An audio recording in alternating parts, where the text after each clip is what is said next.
We'll guide you through how to build a Wix website using the latest features and tools. If you find this helpful, consider subscribing and liking the video.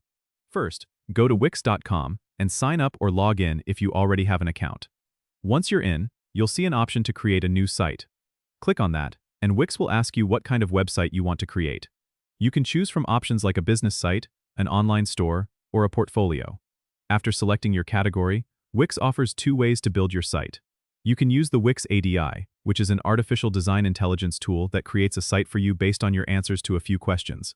Or you can choose to use the Wix editor for more control and customization.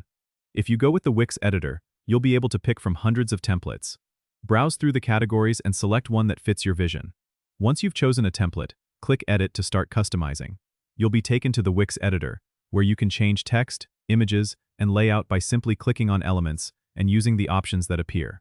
You can add new pages by clicking on Menus and Pages on the left panel, or drag and drop elements like text boxes or images from the Add button. Don't forget to use the Preview button to see how your site looks at any time.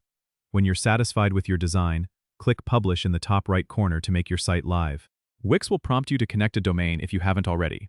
You can either purchase a new domain or connect one you own. After publishing, you can update and edit your site anytime by going back to the Wix dashboard and selecting your site. Remember to regularly check the SEO settings in the dashboard to improve your website's visibility in search engines. Don't forget to subscribe and comment if this helped you out.